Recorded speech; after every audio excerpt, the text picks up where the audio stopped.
You're listening to Accounted For, the Canadian podcast that explores the intangibles of every career. I'm your host, Daniel Lee.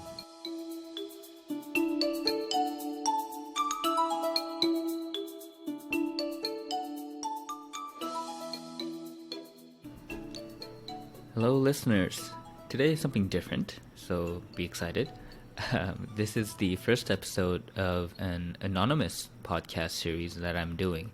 So in the past podcast episodes, we explored the career journey of many different professionals, but today we're going to be actually looking a little deeper at what someone actually does in their role in a particular field, and also just on the kind of industry dynamics of that career area. The field we'll be exploring today is venture capital investing in Canada. To allow for candidness of conversation, I've made the guest identity anonymous, and I've also changed up the person's voice and given them a gender-neutral name.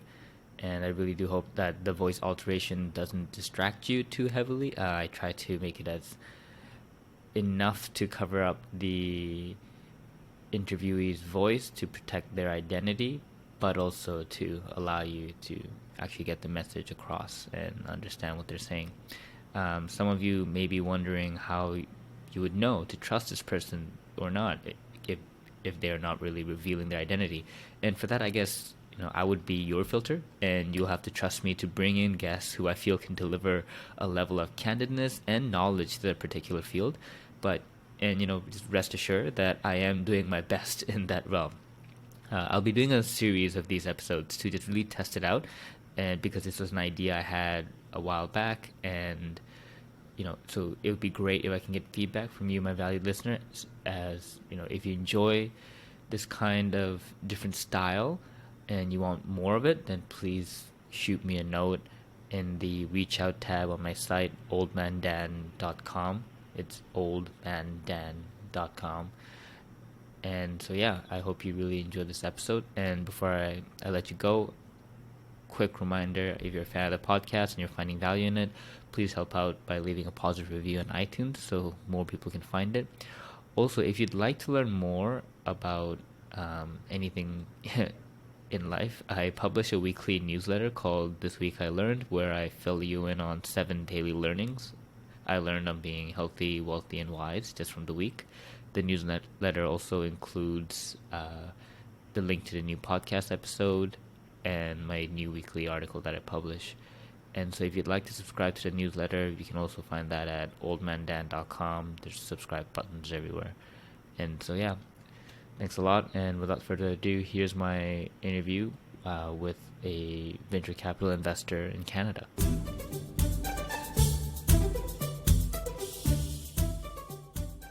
Hey everyone, welcome back to Accounted For. Today on the podcast, we're going to try something really different.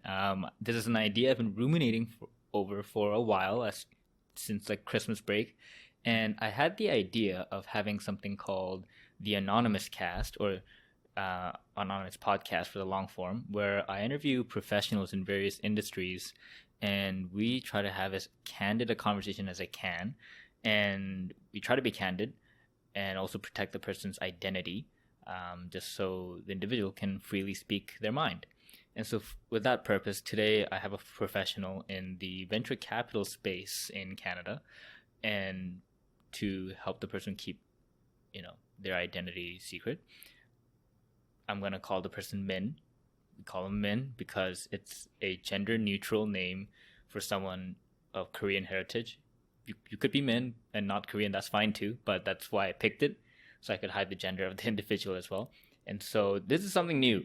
I've never done it before, and this guest has never done it either, and so we might stumble and fall, but bear with us as we try to get some candid conversations to you about the venture capital field here in Canada. So, hey, Min, thanks for coming on the podcast. Hey, thanks for having me on the podcast. Does this mean I have to use gender-neutral pronouns the whole time? Am I a they or a them for the rest of this? Is that... Oh shit, I don't know. Maybe. Maybe. I'm just gonna call you Min nonstop, and I guess for you, when you refer to me, you can just call me by my name. Everyone knows who I am. Right. When you refer to certain people, I guess you could use gender neutral, but I guess it doesn't really matter. You wouldn't believe. I was registering for an event recently, and they said, "What is your preferred pronoun?" Oh wow. he, she, or they. And this is a question now. Instead of asking, gender or asking, I don't know, what type of sandwich or dietary restrictions you have. Yeah. They ask you, what is your preferred pronoun? Oh, wow. Before you come to this event. Is this a Canadian tech event? It is a Canadian tech event. Yeah, exactly. They've got to be really inclusive about that these days, Yeah, I don't know. I'm actually thinking of having someone in that kind of community come on as a guest. So stay tuned. I hope to have that kind of discussion too. I'm very curious to have it. Like, it's something I want to learn more about for sure. Oh, definitely. So the first question I want to ask you is, how would you personally describe what you do as a VC investor, VC standing for venture capital? Yeah, I mean, I guess the easiest way to describe it is maybe walk through kind of like a typical week or a typical month. I'd say our time is kind of split into three main buckets. So bucket one is, for me at least, is sourcing. So finding new companies. And that's a mix of companies that reach out to us and then us going out and reaching out to companies, whether it's at incubators, at startup events, at pitch competitions. So a lot of the time we're going to universities and we're finding people in research and seeing if they're interested in spitting out their research into an actual company. Another third of our time is spent on portfolio company monitoring. So I say that's companies that have already been invested in and making sure that they have everything they need to be successful. So a lot of the time for us that involves helping on the finance side. So whether that's with fundraising or helping them, keep their budget and their projections in order. But often it's even things like making introductions, doing sales, helping them even with hiring and just growth challenges. A company going from 10 people to 50 people has a lot of challenges that another company that's going from, 100 people to 200 might not have. And then the last third of the time for our fund at least is spent with investors and fundraising. Some of that time ends up being into sort of admin work, so things like reporting to the investors and putting together, sometimes it's even just audit work and things like compliance reports and stuff like that. But I'd say that's sort of the three major buckets. Another piece of that first bucket with deal sourcing is eventually deal execution. So, if we meet, call it 50 to 100 companies in a month, of those, we might move into diligence with one or two or three. And then of those three, we might invest in sort of 0 to 1, right? And in a year for our fund, a typical number of investments would be 4 to 5. So that gives you sort of a general sense of what we look at and how many companies there are in Toronto. It's a busy space. Yeah, I was going to say 50 to 100 in a month. That's a lot of companies. Yeah, I mean, typically...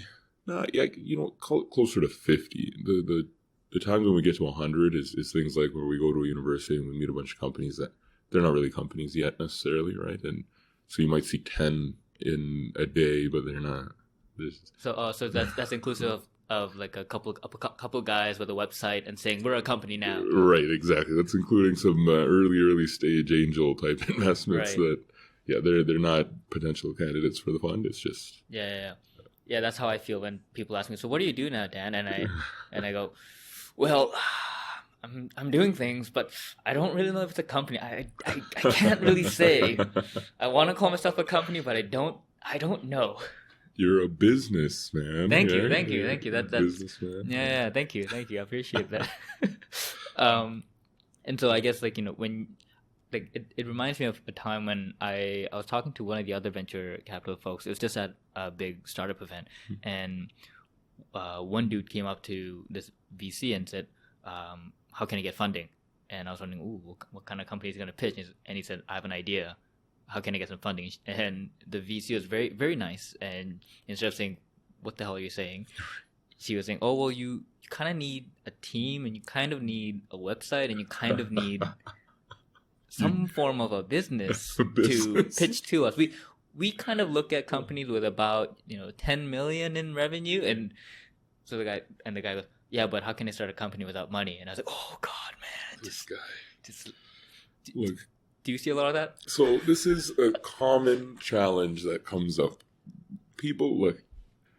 If you have an idea and you don't know how to build that into a business, there are a ton of great resources in Toronto especially, but even just at universities and other incubators, and use the internet to your advantage to find out, all right, are there people that can help me launch this idea or turn this idea into something even slightly tangible so that it could eventually maybe grow into a business, all right? But don't go to a venture capitalist and ask for investment in your idea before it's anything at all. You know, I mean, it just doesn't make any sense, right? Anyway, yeah. To your point, this does come up a lot, and yeah, people, they'll give you their elevator pitch of, I have this great idea. All I need is $1 million, and I can make it a real thing, right? It's like, okay, sure. If you really have a good idea here, you can get it to somewhere before you get $1 million to build it, in my opinion. But also the types of businesses we look at aren't necessarily the moonshot deals. We're not looking for the give me 1,000x return on my investment. We're looking for 3 to 5x type returns in a reasonable amount of time. So we're not trying to spray and pray into every possible company or idea that's out there, and we don't want to see a lot of zeros, to be honest. And that's different from, I guess, the typical venture capital style fund that you'd see in the US. But in Canada, it's more prominent to see these funds that almost operate like private equity, where they want to see 3 to 5x and they don't want to have any zeros. So yeah, it's I don't know if to answer your question about that guy who has an idea that he wants to get $1 million and build, it's like, you know what, you might have a better shot at actually doing that in SF, where there's a bunch of VC funds and they don't know how to invest in anything, or they have too much capital and they need to deploy it all, right? I hope I'm not talking shit about anybody out there, right? Like, the New York Times did an article on why venture capital is broken. Here, I'm trying to look it up right now. It is broken. And they list out a few funds that are taking this model of, hey, getting reasonable returns on your whole portfolio of assets and not trying to find the next Facebook, because there's a lot less likelihood that you're going to return any capital to your investors when you're just out there looking for Facebook. What does that even mean, right? And the funds that they list and the strategy that they're describing, it's like, yeah, this is what most Canadian VCs have already been doing for 10 years. So maybe we're actually ahead of the game, not behind, but I don't know, that's yet to be seen. In general, people say that the Canadian VC space is still emerging, and we are sort of where the US was, call it more than 10 years ago, in terms of maturity in venture capital. But I don't know, it's a great space to be in. We continue to grow. I have my opinions on it, as you can tell. Yeah. And I think maybe it's the case that we are where the US was 10 years ago, and the US just has a lot more exuberance and euphoria than we do. Right. Their banks collapsed, ours didn't. Exactly. Hey, you said it, man. You said it, not me. Oh, don't worry. I'll take all the blame. I don't mind. And so, like, what other big differences do you see in the VC landscape between Canadians and the US, just from your experience? Right off the top, it's valuations. I mean, guys who are raising in the US, I mean, you meet a lot of guys who have companies in Waterloo, for example, that think, oh yeah, I can raise an SF, and they come back from SF and they've got huge goals. They're thinking, oh yeah, my company's already worth 15 million, it's worth 20 million, it's worth 50 million. Yeah, I remember reading about how guys, or not even guys, but guys and gals, gender neutral, so teams, businesses who come out of Y Combinator, they have this belief that if you add an engineer, it adds $1 million or $10 million share valuation. So you go, I just added 2 engineers, so now my company's worth $2 million, $20 million more. Right. And when I heard that, I was thinking that's insane. Makes no sense at all, because I can hire an engineer for $100,000 in a year, right? It's not $1 million or $10 million value add. Fine, fight me on it, right? But yeah, I don't know where they get their valuations in the US, and trying to raise money on those valuations in Canada is very difficult. Typically we'd see in a Series A, if somebody's trying to raise $5 million, you sort of set your pre-money around 12 to 15, right? Like, that's what you're going to see in a typical Canadian Series A deal. In the US, you can add zeros to those numbers. Like people are raising crazy amounts of money at crazy valuations. It doesn't make any sense if you ask me. I don't know. But every time I hear about it, I think I get more surprised as I also speak to Canadian VCs, and it seems that, obviously there's a bit of Canadian bias, but that we're kind of more toned down. Some, I think, fault us and talk negatively about how they're not very risk taking enough. So it's very frustrating as a company to get a Canadian VC. So why do you see some kind of tendencies of companies that prefer Canadian VCs? Like, are they companies that want a VC that is more risk mitigating, or is it mainly like they want Canadian VCs after they failed at an SF? That's an interesting question. I think, it's fair to say there are some founders who think, oh yeah, if I can't raise an SF, then I'll come back and try to raise in Canada, right? And I don't know. I think that's just sort of it's naive in many ways. It's like, look, we're here, we're close to you, we know the landscape where you're growing. We're the right partners for you. And I wouldn't say we're risk mitigating in many ways. It's just pragmatic. It's practical. This is a great way to take advantage of, it's a lower dollar. You have your people working here. They're extremely skilled and very talented. You can still sell your product in the US, and immediately you're seeing a 30% higher return on or a 30% higher margin just from the FX. So that's not necessarily a bad thing, right? US VCs are great too, and we have brought US VCs into Series B rounds and later stage rounds because we don't have many larger Series B and onward investors in Canada. So it makes sense, I think, at a certain point to bring in US VCs, especially when you're trying to scale over there. But at the earlier stages where you need the support, like I said, on the ground level with things like just doing your projections and your budgets, with hiring, with sales, you want somebody who's going to be there with you. You want somebody who's 20 minutes away. And that's the real advantage of working with Canadian VCs, I think, is we understand how to help you get your shred. We understand like just basic things that are part of working in Canada or being a business in Canada. Yeah. And have you experienced difficulty in finding companies? Do you feel that there is a quality or kind of, opportunity? There's a ton of deal flow. That's not necessarily an issue, but quality is where deals get competitive. So even within like the VC space, we meet up. We have sort of networking events where all the VCs kind of get together, and everyone's friends, right? And to be honest, on most deals, we do try to work together. We syndicate deals. There's no sort of fighting. This is my deal. This VC can't have it. There might be some situations where one firm wants to lead over another, or they want, more involvement on a board, for example. But I think in general, people are open to co-leading, and they're open to having a board seat each, as long as the money is around the same that's coming in, right? But it can get competitive when, I don't know, let's say a company is trying to raise money in the US and they have lofty goals and the valuation set very high, and then they, as a Canadian VC, you still want to be a part of this deal because it's a great Canadian company that's growing super fast.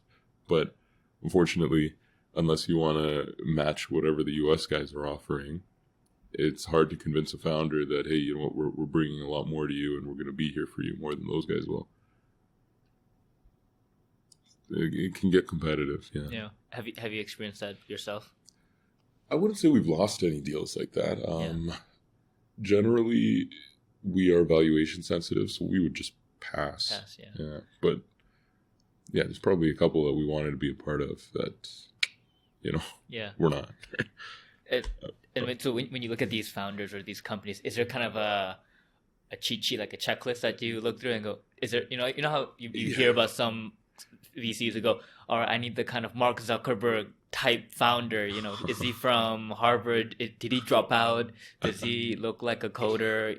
That what kind of, do you have your own kind of a checklist? A funny one I heard recently that I actually kind of liked was hustler, hipster, hacker. So the exec team has to have a hustler. So in my head, there's usually the sales guy, probably the CEO. He's the one out there like getting deals done and fundraising.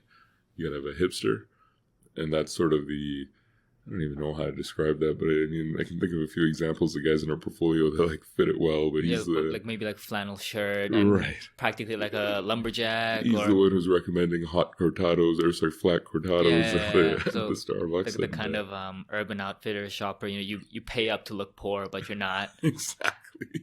And then the hacker. He's the guy who's sitting there quietly just getting the coding done. Yeah. And, socially awkward introvert. Exactly right. Socially awkward introvert. Perfect. And I think that actually fits really well for what I'd say is a successful exec team at any startup. Yeah. Is that the rule of three thing then? Do you need a founding team of three? Like your personal bias, do you feel like you have something like that? I've seen a lot of successful rule of three founding teams, right? So I'll leave it at that. But I wouldn't say no to a company just because they didn't have three.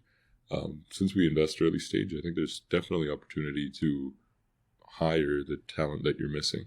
And if founders are open and willing to accept that, hey, there's a talent gap on their exec team, and they're willing to sort of basically provide the equity necessary to fill that gap, then yeah, that's great. Like the company can still be successful. It's not like three guys have to start every business for it to be a winner, right? But yeah, I do like seeing those three in the exec teams. I think that type of management style works really well. And in terms of like due diligence, when I find a lot of Canadian VCs, I think, are prominently early stage. Maybe as our market matures, we'll see more later stage guys, as I think VCs tend to evolve too with their own portfolio companies naturally, and that'd be great to see. But I find that it just seems so challenging to do much due diligence. Like what numbers are you looking at? Like most companies might not even have any revenue. They definitely probably don't even have any profit. It's not like when I was at public equity investor, I got all the information I want. It's rather more 80% of this information is garbage. I just got to focus on the 20%, and that alone's tough. But for you guys, what information are you doing? Like what's due diligence like in venture capital? There's a lot of reading between the lines, right? So, I mean, first thing we do when we meet a company is we try to understand the market they're in, both from sort of market sizing standpoint and then also competitive landscape. And that we don't necessarily need anything from the company in particular to sort of build that up, but it's useful to also get a sense of, all right, where do they think they are in this? And then what does our analysis say and compare that? From the companies themselves, I mean, sometimes it's as simple as asking for just like corporate records, like, are you incorporated? Is all of your IP assigned to the company? Do the executives have employment agreements with the company? Like, what are your options look like? And what do your investing agreements look like? Right? Well, for your employees, have all of your employees signed that the IP that they generate at the company belongs to the company? You'd be surprised how many people come in sort of as consultants, and it's not clear that whatever they've coded or what they've worked on belongs to the company. So some of that basic legal stuff is part of our diligence. Got to get that out of the way. No, I think that's I think more I would actually bet that most companies don't really know how to do that stuff without actually having a VC even tell them, hey, have you even thought about this? Because I was talking to a friend who was at a public company. It was a public company, small cap public company, and they didn't have any NDAs for their IP, for their tech. And when my friend left that firm, another technical dude stole the IP and created a competitor in what was practically close to a monopoly market, and the company tried suing, but they couldn't because they had no legal processes. And so yeah, they just lost a chunk of customers to that new competitor. That's exactly the concern, right? Yeah. It's like as soon as we invest in this and somebody knows that it's worth something now, well, if the advantage was maybe first mover, if the advantage was there isn't a ton of competition locally, well, guess what? You could lose that advantage in a heartbeat if you didn't have some basic legals checked off. And then on top of that, we always try to look for some traction, looking at customers and contracts, trying to understand sort of the sales pipeline, how long do things take. We do a little bit of shadowing on some sales. We will do customer calls. We'll do Yeah, a couple other things like that. I mean, there's tech due diligence as well. Sometimes we might involve a partner if necessary. For deals that involve sort of IP, we'll have IP lawyers come and take a look at things. We'll have sort of experts. We have a bench of people that we can go to give us feedback on various different industries.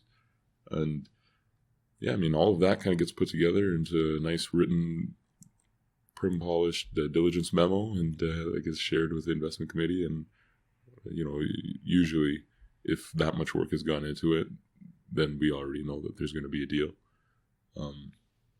We are a little interesting in that we'll have a term sheet in place before we get very deep into diligence. Those first few things I mentioned, like market sizing, competition, understanding where the company thinks they are, we'll use that to sort of set the initial terms of the deal, and then based on sort of whether we think we have an agreement, we'll then start going forward into much deeper diligence, and then also start the process on the legals. Mm. Yeah. And so do you ever have a time when you actually invest without doing any due diligence? You just met the founders and you go, this trio, love it. No. I mean, at the end of the day, we're still sort of stewards of capital, right? Like, it's not our money that we're investing; it's someone else's. So we want to make sure that we're extremely careful. I mean, our LP basis is pretty nice in that we don't have to worry too much about very strenuous investment committee meetings and things like that. But still, we prefer to be good stewards of the capital that we're working with. I mean, one thing that's interesting, I think, like any other asset manager, is this idea of being able to sort of, I mean, money is a conduit for resources in some way, right? And being able to allocate and give purpose to those resources is important. So we might have a certain industry focus or a certain idea that we really want to get behind and we want to push. And so we might find a company that fits really well into that thesis, and then maybe that bias influences our diligence, and it might feel like it's a little bit lighter, but it wouldn't necessarily wipe out the diligence altogether, Yeah, and I think that's true. Any bias that does influence our diligence is probably a good thing.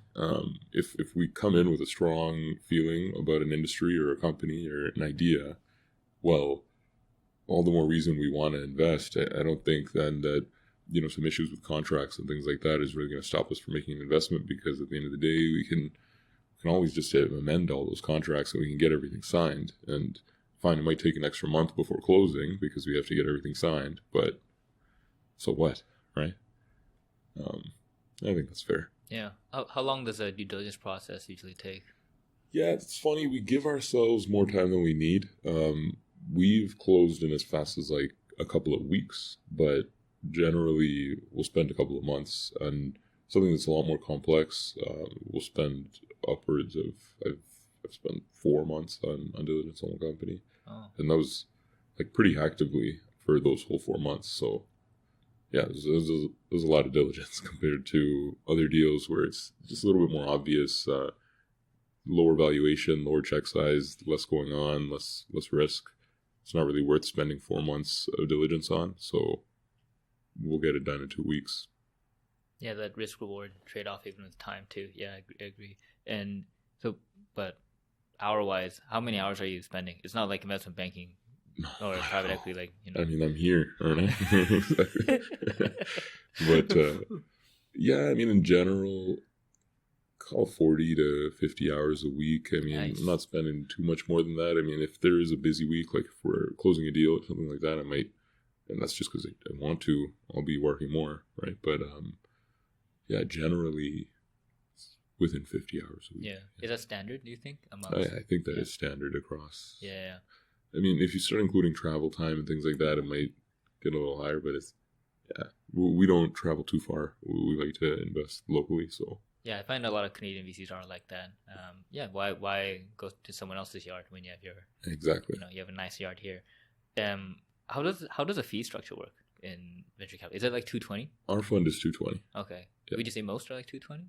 Actually, I don't know. I would assume that we're not different, because if we were different, we would probably get a lot more pushback from the LPs. But I think most tend to be 220, just from my conversations with others as well. But yeah, I was just wondering if if VCs are going to change that, or if that anything's going to happen. But I doubt it. I mean, I guess is it true that in the public equities markets that's already changed? People are I think, well, it hasn't already changed, but I think some are changing. I think uh, it really depends. I know at least for the mutual fund folks, they're definitely thinking of lowering it for sure. they have to. It gets tough, yeah, when you're only charging a management fee and there's no performance metric to it. And I know a very unpopular option is to have no management fee and just purely performance. Although I think that's the best way. I think that's alignment with shareholders totally. But I don't know about that. Right? Well, I know. I can't say I agree. I mean, something needs to fund the day-to-day operations of any business. Yeah, and I think that's why, like, for example, there's famous investors like Monish Babrai or Guy Spear who charge no management fee, and they do purely performance just because they love investing and a lot of the capital is their own. Right. And they're single people, like one-man teams. And so right. I think that's how they keep the operation lean. And I obviously have my opinion about how I think investment teams shouldn't be teams, but individuals, at least for public equity. That's my opinion. Okay. But we can do that like another podcast or something. Okay. Today's more about you and Fair enough. Yeah. And so right now, in terms of, I guess, the investments that you've seen, the ones that have actually like succeeded in terms of you've exited it, whether they were acquired or, I guess acquisitions the most common form. Yeah. You don't see a lot of IPOs in Canada. Yeah, exactly. I was going to say,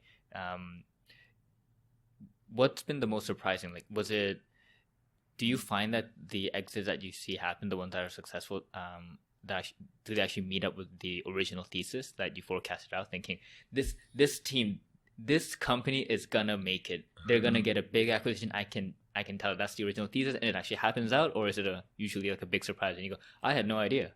So that's a good question. I would say with every deal we go into, we're expecting a good size exit at the end, where we're not going to make an investment in a company where we think, oh, well, this one's going to fizzle out and fail, right?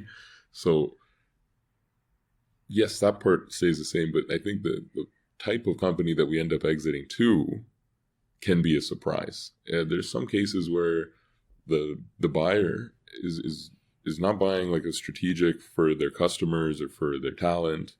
Instead, they actually like the platform, or they like the product, or they like the data that's being generated. And you go, oh, that wasn't the thesis at the beginning. We didn't think we were going to sell it on, oh, the data is going to be super valuable and someone's going to want that. We thought, oh yeah, these guys are going to make some noise in the industry and they're going to have some customers coming to them, and they're going to threaten some larger player, or maybe not threaten, but a larger player might look at them and think, oh yeah, you know what? This fits our growth strategy. This is a great M&A target for us. So sometimes the party that ends up buying is a surprise, but yeah, I wouldn't say that we go in thinking, oh yeah, no, this one's going to return 1x and then it ends up being 5 and we're super excited. No, it's we're in there expecting sort of 5x returns in every company, which 3 to 5x in every company, which again, like in I think in most VCs, that's not what they say they're looking for, right?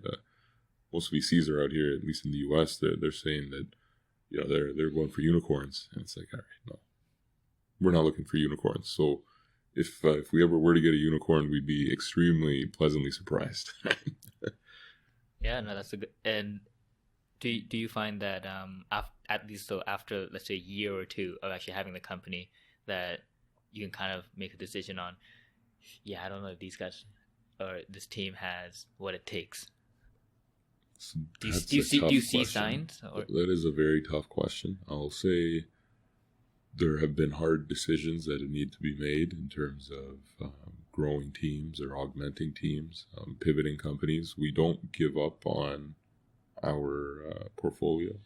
So as a result of that, there's often some tough decisions that need to be made at the board level. And often it's good for everybody involved. I mean, there are some founders that benefit from taking a step back or disassociating from the company that they may have started, right? It's part of life. Let the bird free, watch it fly, that sort of thing. And I'll tell you, it's really awkward delivering those letters. That's for sure. Letters? I'm sorry. Oh, okay. Pink slip there. You're out. Wow. It's not easy. And so, what other kind of problems then do you see often with your portfolio company? What's the most common problem that you see that early stage companies experience? Is it the pink slip time when the founders are just not right? It's tricky. It's sometimes it's keeping your investors managing their expectations the right way. So you'll have some founders that have really lofty goals, and that's good to have. I say it's great to think that you can reach for the stars, whatever. But don't go to your board with, this is what we're going to do next year, and then tell them like, oh no, if we don't get there, at least we land on the clouds, right? It's like, no, go to your board with a good plan for what you're actually going to get done, and then beat that. Managing expectations. But you'll meet some guys that don't have that sense. They don't understand how to work with people or how to manage expectations exactly like that. And just honestly, sometimes it's easy as just go get sales, man. Like, stop worrying about the font color on your board deck and just go get sales. Add a 0 to the end of your revenue number, and nobody's going to care about anything else on the end of this. Go get sales. And that's not always the most important thing, but I'll tell you what, if you're out there getting sales and that sales number is increasing steadily and exponentially, no one's complaining about anything else. That's, yeah. Have you had any companies where their sales are great, but they just can't hit a profit? So with venture, that's going to happen because they're burning cash. That's why they're getting our dollars in order to grow. I just want to know that at least the unit economics exist in a way that they can reach profitability. Yes, there are companies where you start to doubt whether it's possible because, something about the engine for how they generate revenue requires more spending than they make. This is a problem. In some SaaS companies, you start to think, all right, well, maybe it's scale up sales for a while until it gets to a large enough size that if we cut back on operations, they'll start to make a profit and hopefully the business can continue to grow steadily, right? I don't like that. I don't like looking at a business that way. I think I'd rather they continue to grow their top line faster than they grow their expense line. We'll see. Yeah, no, I was talking to one of my past podcast guests who ran a bookkeeping business. Who still runs a bookkeeping business for small companies, and he was talking about I think that's like episode 26, and he talks about how he'll have clients who just don't get unit economics. Like it's just they're just not making a gross profit. This is a problem, man. This is why, thinking. So what I was trying to say second was basically just the marginal dollar in needs to be higher than the marginal dollar out, right? And maybe it comes from having an accounting and finance background to just know that, like, this is basic common sense here. But I don't know. You see it with like these companies, like food delivery companies and some of these rideshare companies and things like that. It's like, acquire a customer costs $100, and then you hope he's going to stay on our platform long enough that it'll come back, right? It's like, get out of here. You're making $2 on every transaction because you're a marketplace. Like, the money isn't really coming to you. You're not even making $2 on every transaction, but like, let's say you were, right? On your $2, I mean, they make back your 100. The guy's going to have to be using your. It's just, do you really have the usage and engagement stats to support that? And then the issue is that a user will churn. So how much is it going to cost you to keep that user on the platform? So you start factoring the cost of engagement. Now all of a sudden, your $100 to acquire a user is an additional $20 a month to keep them on the platform. So not only do they have to use your product 10 times to meet the cost of keeping them on the platform, they need to use it more than that to now cut down the cost that you had initially spent to get them on there the first time. I don't know. I made up a crazy hypothetical there, but this exists. This is happening. People are spending tons of money on failed business models. Like from day one, you can look at that Excel model and tell them, what you've presented me here is just a sunken ship. It's not garbage. Making any money ever, right? What do you want me to fund this for?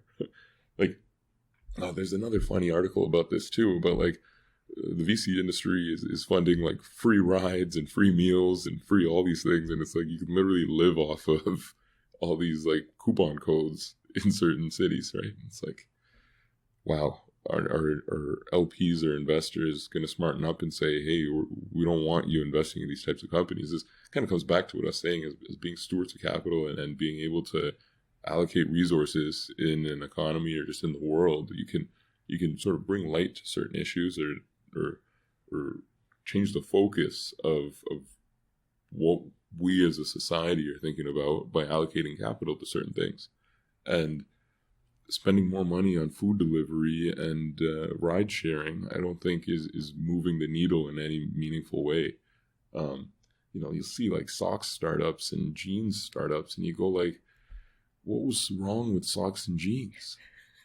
Right? Like, did we really need another $100 million into socks and jeans? Hey man, I need my jeans to accentuate my figure. Isn't that what it's about? Yeah, I think Yeah, dude. I saw a sports apparel company be a public company. I was amazed. Obviously it's Nike, but I was like, this is just some run-of-the-mill sports apparel company that's just making stuff look nice. And right, man. And I'm all for innovation. I think there's ways that. Fine, maybe, socks and jeans, they find a way to sew them together. Oh my gosh, you saved yourself. Blockchain and there's a bit of AI. Yeah, the crypto jeans here, right? Yeah. Oh, that's the worst. But do you have that? Do you have companies use those filler names? The number of buzzwords you see. Yeah. I wish if I had a nickel for every buzzword I saw right now. No, it is actually really funny when you see decks come in with buzzwords all over them. But I mean, I'm sure we're guilty of it too. We probably on our fundraising decks have a bunch of buzzwords in certain places because, I mean, somewhere along the line, somebody likes to see those things or they're attracted to those words. Or even when you're trying to set a thesis for what you're looking for, you might end up including some of these buzzwords in that because how else do you describe a certain thing, right? Oh yeah, dude. I've spoken to close to 100 startups now, and some founders I speak to, they'll say, "Oh, we added AI. There is no AI, but that's the only way to get funding." It's the only way to get someone's attention is to throw AI into the title. Nobody cares about our industry, so it's if it's not crypto, blockchain, AI, we gotta use it to get funding. And they are very happy to admit that to someone like me who's not an investor, but even us as investors, when we're trying to run an event or we're trying to do something to get people's attention and ask them to come, listen to our story, we're using those buzzwords. We're saying AI, we're saying all this stuff. When we're trying to promote our portfolio companies, we're using those words because we know that it gets attention. And are we guilty of falling into that trap? I'd say no, because we're well aware of it. But I'm might be wrong when I say that. I love that humility coming off at the back. Yeah. Good on you. Do you personally believe that you as a VC are adding value to a company? I do. Yeah, I personally believe that we do add value. We're not just in there diluting their cap table for some money and then changing their goals and making them focus on the wrong things. I think as venture capitalists, we have a long-term vision in any investment we make. I mean, the funds are 10 years old or 10 years length, right? And so when we make an investment, we're not looking for quarterly updates and quarterly return. I mean, we do get updates quarterly, but we're not looking like public companies trying to see, how'd you do quarter over quarter or year over year, same quarter, right? We're saying, okay, are you on track to meet your milestones and your goals? What can we do to help you get there? And as investors, the reason we ask for these numbers is to also help them stay on track. When we help them set their goals at the beginning of the year, they're not all sales targets. I mean, I know I said sales is the most important thing, but a lot of the time it's even some things. We got an interesting email today from CVCA And the title of the email was, here, let me pull this up, was "Forget about the health of your portfolios for a minute." And as investors, we continually check on the health of our portfolio companies. But when was the last time we checked on the health of our entrepreneurs? And more specifically, the mental health of our entrepreneurs. And, one thing I really like about our fund and the team I work with is this is something that we actually do. This is something that we actually notice. Being an entrepreneur is not easy. It's extremely mentally stressful, and stressful on your family. It's stressful on your pocketbook, your wealth. It's hard in the most number of ways. And that's why I'm so proud to work with like the most passionate people you'll ever meet. Literally, I get to do a job where you're making dreams come true in some ways, right? And when I saw this email this morning, I was like, yeah, you know what? This is very important. It's not just checking on the health of the portfolio companies in terms of revenue and hiring and expenses. It's also checking on the health of your founders and your team, and making sure that everybody is doing well and that they're okay, because that's how you know that you're eventually going to get the type of returns you need to get. So yes, I think we do add value. Yeah, and I think, although obviously I think I would like to believe that VCs aren't VCs if they don't think they don't add value. Like I hope they are VCs because they do believe that. Yeah. But I think it's been funny because sometimes when I talk to certain startups, they'll openly say, "Oh yeah, I think the best VC is a VC that just leaves me alone." And some agree with that, some don't. But I think there's that definitely like both sides for sure. There are great companies that deserve to be left alone. I'll give you that. If a company is doing an amazing job and they have the team and all the resources in place to, they don't need to get bugged and they don't need to bug us, then that's great. I'm all for it. We love those companies too, because you know what? There's a lot of companies in the portfolio and some of them need more help than others. So if you're off to the races, please do that. We also don't mind companies that come to us and say, hey, this is what we need help with, and they ask for it. The hardest companies are the ones that think they don't need any help, but really do.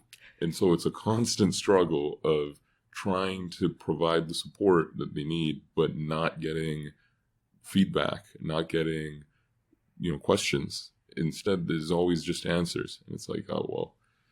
Do you feel that that's mostly the case? No, to be honest, no. I think we've done a good job of picking the right portfolio or picking the right teams that the founders that we work with, we knew we could work well with.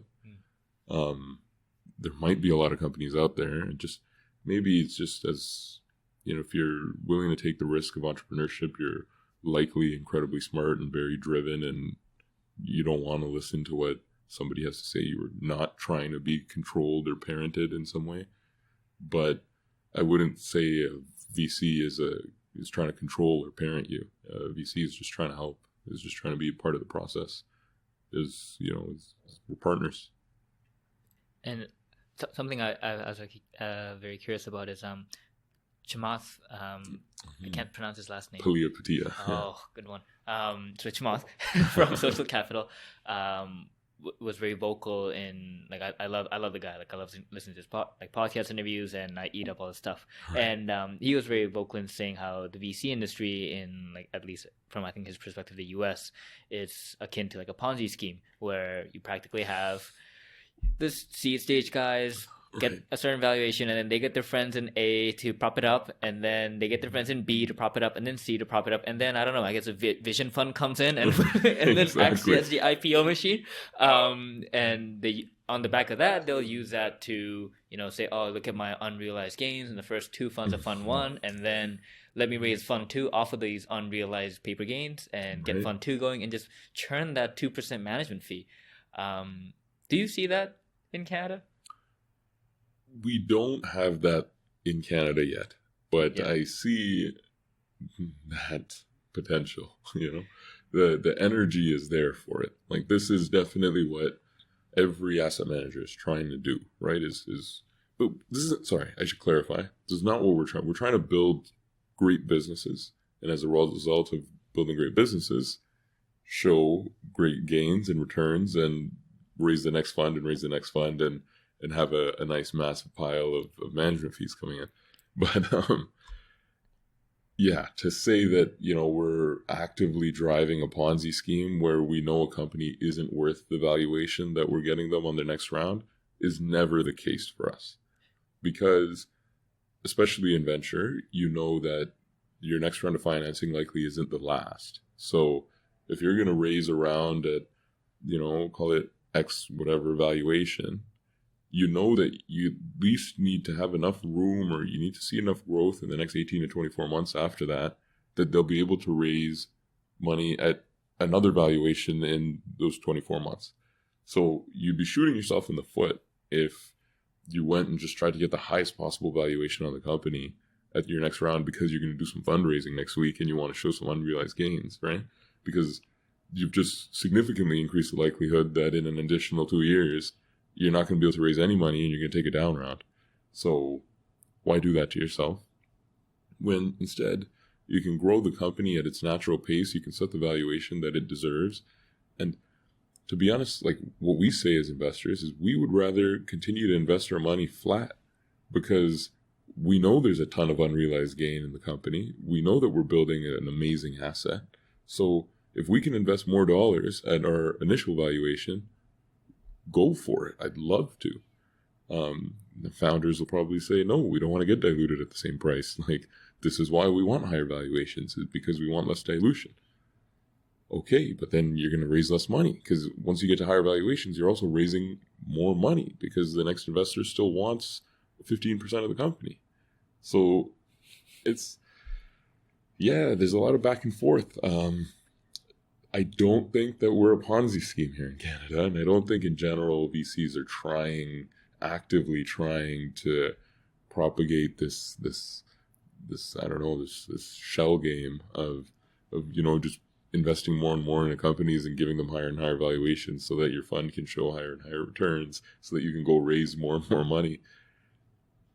But the process seems to work. Yeah, it definitely seems like it, and yeah. I think that's why we can make a case for it. And do you feel that there's kind of an inner circle of kind of VC investors? So I asked that because when I spoke with certain VC investors about like syndicates, right, and who gets on certain syndicates and stuff, it seemed that they would mention about how sometimes we'll go on a syndicate without doing that much due diligence because we trust this friend of ours who's going to be leading it, and we want to be part of that, or we'll you scratch my back, I scratch yours, I'll lead this one, you lead the next one, that kind of thing. Oh, that definitely happens. Yes, there is a bit of it's not a boys club necessarily because there are women in the VC industry in Canada, but there's a club. There's insiders. They're not insiders, but you know what I mean. There's literally that. You scratch my back, I scratch yours. It happens, and I don't know if that's for the benefit or the detriment of our industry in general. I'd like to say it happens because everyone in the industry knows each other pretty well, and if somebody has a certain expertise or somebody knows someone who has certain expertise, then they know that they can trust their opinion, and if the diligence has already been done, why rework unnecessarily? And we can share notes with each other, and we go into syndicates together, and that's a good thing overall for the industry.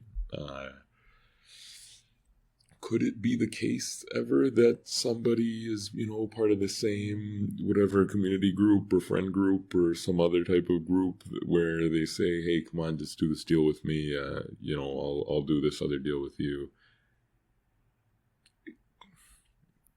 I didn't say yes. All right. I'll say I believe it's definitely possible. It's possible. Yeah. I think it'd be naive not. And it happens. Naive and not it to believe definitely that. happens. Yeah. I mean, come on. Yeah. It's like I think Charlie Munger says it best when he goes, you shouldn't blame the bankers for the financial crisis because it's like blaming a wolf for being a wolf. They're naturally they're supposed to be that. Exactly. Yeah, you should blame the regulators and the accountants for failing to do their job. The one thing I would say I like about when we get to do deals like that is, most of the time, if you're doing a deal with your friend, it's actually just a great opportunity that you would have otherwise not gotten a chance to be a part of. That, they just kind of like slid to you under the table that now you get to join in on. And that's awesome. you know? That's a great deal to be a part of. It's less often a failing company that your friend is asking you to prop up for no reason at all, right? Like, so, you know, that's, yeah. Yeah, we'll leave it at that. Yeah. Oh boy. Yeah, and as we hit kind of the final stride of our interview, I want to ask a few kind of closing questions. Sure. One is, what do you think is the unsexiest part of the job? Because everyone, well, not everyone, but I think the public perception is that VC is a pretty sexy thing to do and be in. Like I've been in the buy side. I think it holds weight when you have that title as an investor. Yeah, so there's sexy parts to the job doing those things. We ultimately still report to someone, so that's the unsexiest part of the job for sure. Is having to go back in and do some compliance reporting or some audit reporting and getting stuff prepared and sending it over to our investors or legal teams and accountants and whoever else is asking for stuff. That's part of any job. There's still work to do. We're sitting there, reading 100-page documents, looking for typos, right? Like, or looking for mistakes. It's like, oh, yeah, that's not fun. That's not sexy. What is fun and sexy is getting to walk around and invest in stuff. So meeting companies and meeting cool things to go put money into, or finding new investors to give us their money to go invest is a ton of fun. Don't get me wrong. And that's what I said was about 2/3 of the job, right? Is all that really fun stuff. Yeah, the accounting, finance, compliance, regulatory, all the work is not all fun. The operations to keep the lights on. Yeah. And you know what? I think that's why some like bigger funds go, you know what? Let's just hire an operations team and get those guys in here working on that stuff, because then we can focus on the fun stuff and only do the fun stuff. But, there's a lot of good reasons not to pay a team of people a bunch of money to work on that full time. It's like I said earlier, just as stewards of capital. Here we are, we get a certain management fee, rather be as lean with it as we possibly can. And, we'll get to share in the mutual benefit of having an extra pool of cash left over at the end of the year, right? Yeah, exactly. But, and do you have a Patagucci vest?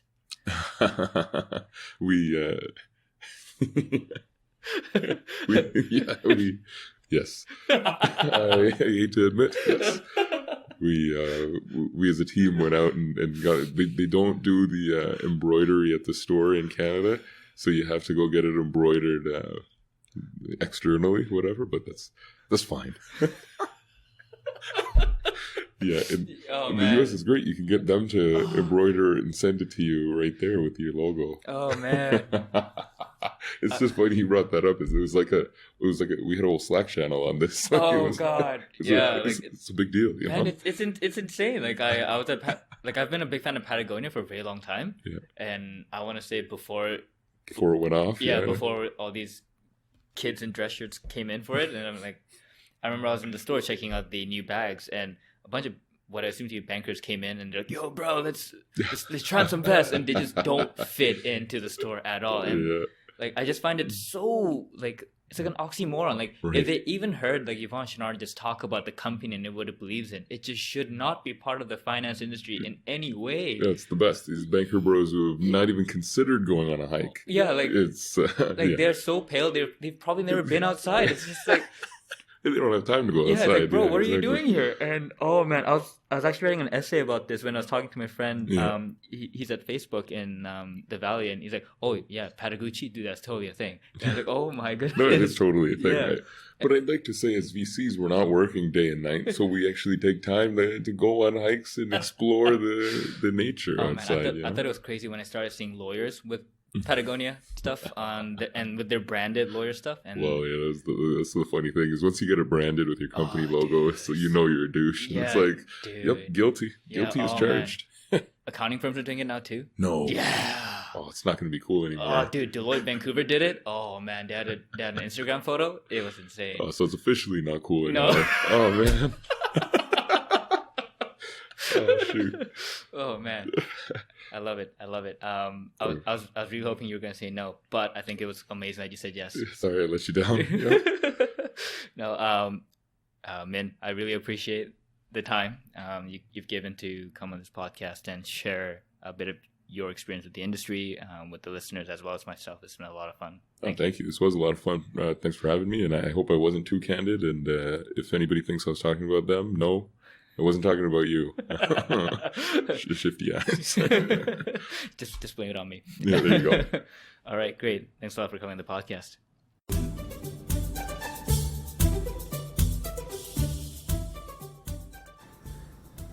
So thanks for listening to the podcast. If you enjoyed what you heard, please check out other episodes and don't forget to subscribe to stay up to date for the future episodes. Also, I would really appreciate it if you would leave a review on iTunes, Google Play, or Stitcher, whichever is applicable to you. To see past episodes, you can go to oldmandan.com/podcasts. Also, you can sign up to my weekly newsletter on my blog, oldmandan.com/newsletter. You can stay up to date with future podcast episodes that way, and included in the newsletter are my book reviews I write, my weekly article related to the domain of self-development systems, as well as 7 things I learned throughout the week on being healthy, wealthy, and wise. Finally, special thanks to icons8.com for allowing me to use their music Tiny People on the podcast. Great. I will see you all next time. Take care.